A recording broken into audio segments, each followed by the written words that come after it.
యశు పప్పు బిజీ అయిపోయావు, షార్ట్ తీద్దామని. యాక్చువల్లీ వారణాసి ఎయిర్పోర్ట్కి వచ్చేసాము, చెక్ ఇన్ అయిపోయింది. 10:45 అండి, నేను 10 o'clock అనుకున్నాను. 10:45కి ఫ్లైట్ అనమాట. సో యశు ఏమో చాలా సీరియస్గా ఏదో నోట్ చేస్తూ ఉంది. అంటే మేము ట్రిప్ వెళ్తున్నాం తెలుసు కదా, మే 3. సో ఏం మర్చిపోకుండా అన్నీ గుర్తుపెట్టుకోవాలని చెప్పేసి నోట్స్లో రాసుకుంటున్నాను.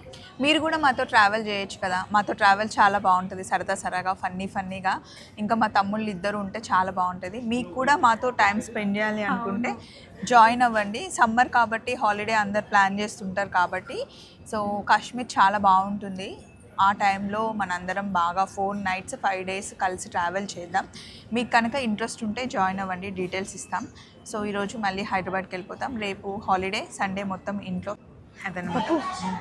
వాళ్ళకి 4 days ఏం చేస్తారు అని అనుకోవచ్చు, కానీ 4 days ఏంటి అని చెప్పేసి ఎట్లా అయిపోయింది ఫాస్ట్గా 5 days అసలు ఎలా గడిచేసాం అన్నట్టుగా అవును ఉంటుందన్నమాట. సో మీరు మాతో జాయిన్ అవ్వండి, మీ అందరి కోసం వెయిట్ చేస్తూ ఉంటాం అండ్ డీటెయిల్స్ ఇస్తాం ట్రిప్కి సంబంధించింది. ఓకేనా, బాయ్. బాయ్.